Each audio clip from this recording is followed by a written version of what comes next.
Accomplished psychers and demon hunters, the Grey Knights are fighting a never-ending war against the foulest entities of the warp. In this video we're going to show you exactly how to paint that famous blue steel armour of the Grey Knights. And to prepare our model for painting, we've already undercoated it here with lead belcher spray.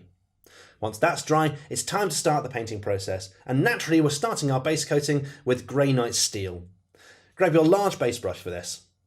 Let's take some paint from the pot and onto our palette here. Now, Grey Knight steel is a relatively thin paint, so you don't need to water it down too much to get a nice smooth paint on the miniature. We'll add a little bit of water, but not too much. Perfect, a little bit more paint, there we go. Then, onto the model. Here, we're going to be adding a nice smooth base coat of Grey Knight steel all over the model. So just applying it like so, literally everywhere.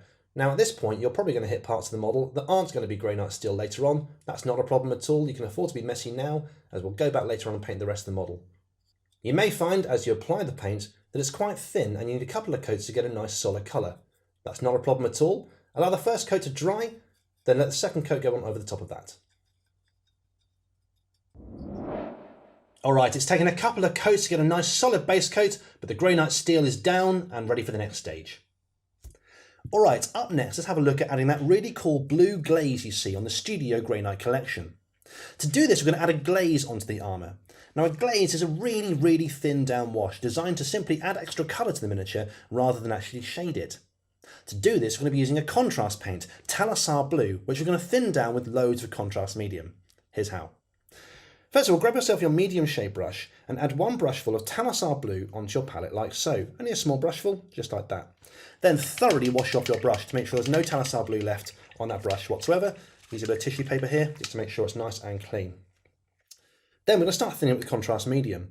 Here we're adding contrast medium to the side like this, just not quite mixing it in yet, but really making sure we're getting loads of medium out here. We want this to be really thin. Let's have a look. Let's just mix a little bit in like so.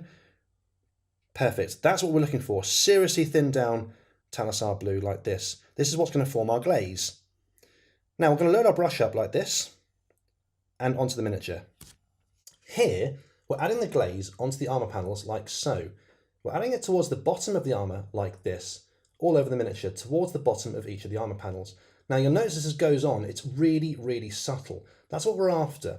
As the more subtle it is, the cooler it's going to look on the miniature. But if you want a nice darker glaze, you can always add more layers over the top as you go. Here we're adding it towards the bottom of the armour panels. Here we go, on the thigh here as well, like so. You can see just about a little bit of blue showing through here. Now we're going to do this all over the miniature.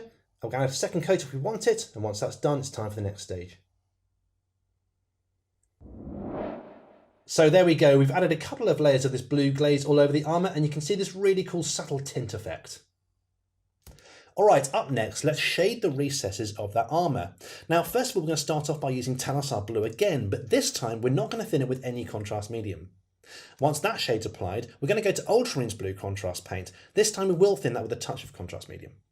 First of all, that Talosar Blue, and for this we're using our small layer brush.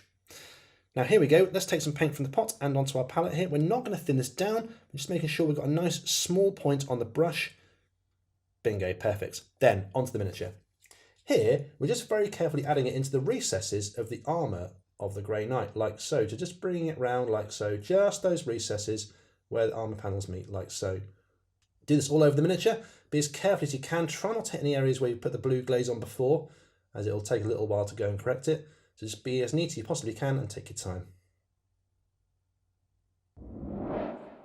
Next up, we've thinned down some Ultramarine Blue contrast paint, about 50-50 with contrast medium, and now we're going to drop it into the deepest recesses. So just the very deepest recesses, like the bits here on the feet, here on the knee pads. The very lowest bits we want to be nice and dark blue. So there we go, that's the shading done. There's just one thing left to do on the armour, and that's to apply a nice clean highlight of Stormhost Silver. So grab your small layer brush for this one, and let's take some paint from the pot and onto our palette. Now, Stormhost Silver is already quite thin. We don't need to thin it down much more than it already is. So just going to make sure we're not overloading our brush with too much paint. Make sure we've got just the right amount on there. Bingo. Then, onto our miniature. Here, we're just going to very carefully highlight the very edges of each of the armour panels. Just really carefully bringing it around like so. Make sure we've got a nice clean edge on the steel armour of our Grey Knight. And there we go, with the final highlight applied, that's the armour complete. And that's how you can paint the blue steel armour of Grey Knights. Hope you've enjoyed the video. Happy painting.